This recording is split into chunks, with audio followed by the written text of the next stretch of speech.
was recently in Tesco, guys, and someone accused me of being anti-British. I bait him across the face with a packet of courgettes and then knocked him clean out with a butternut squash. I'm no Anglophobe. I've many doughty British friends. I'm a big admirer of British literature, all the greats from Shakespeare to the writers of Hollyoaks. I am, however, unequivocally anti-British Empire. Britain has always had one abiding problem, one fatal flaw that has, in my view, actually led it to its current precipice of Brexitian self-destruction. It doesn't objectively learn or acknowledge its own imperial history. The Leave campaign was run and won on two things: a big old liar of a boss and a snappy slogan. We want our country back. Back? What did the campaign think the British public wanted back exactly? Simpler times and all the brown and black people weren't allowed in, maybe? Unless they were slaves, because back is also about empire nostalgia. Let's get back to the days when we were the rulers, not the ruled. And it's wrong to think that this is exclusively the mentality of only Rule Britannia roaring, chest-beating Brexiteers. A government poll in 2016 revealed that only 19% of Britons consider the empire to have been a bad thing overall. Churchill, the poster boy of 20th century British imperial might, was declared the greatest ever Briton in a 2002 nationwide TV poll.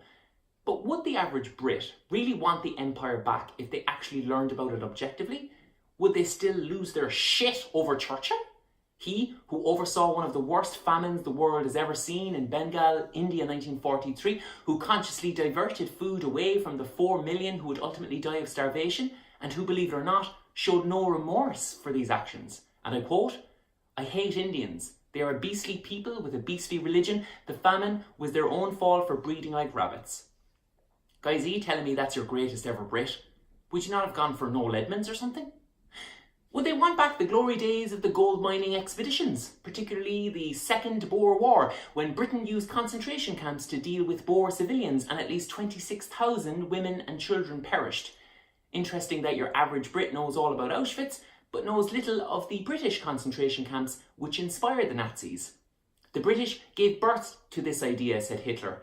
We only read about it in the encyclopedias and later copied it. Ooh, inflammatory Churchill and Hitler quotes. Getting a bit heavy, isn't it, lads? Don't worry, I'll end with a lovely Noel Edmonds quote, I promise. Do Britons seek return of the days when the Foreign Office, so terrified of the full horrors of empire coming to light, ordered diplomats to destroy or hide incriminating files and documents, lest they fall into the hands of newly independent former colonies? This isn't a Jim Crow conspiracy theory, lads. This is British foreign policy for a large part of the 20th century. So, does your average Brit want these horrors back? Of course they don't. British people are generally intelligent and reasonable. They simply aren't told about these things. Their schoolbooks, media and politicians tell them there's nothing in their imperial past to really interrogate or be ashamed of. As the eminent Indian politician Dr. Shashi Tharoor puts it, Britain suffers from a kind of historical amnesia. If more Britons knew of the reality of empire, would they really have voted for a campaign that sold them some fantasy of reclaiming it? Britain, in effect, has been hoisted by its own petard. Its own empire nostalgia has come back to bite it, and its only possible post-Brexit redemption lies in truly facing up to its past and learning from it. As Confucius said, study the past if you would define the future.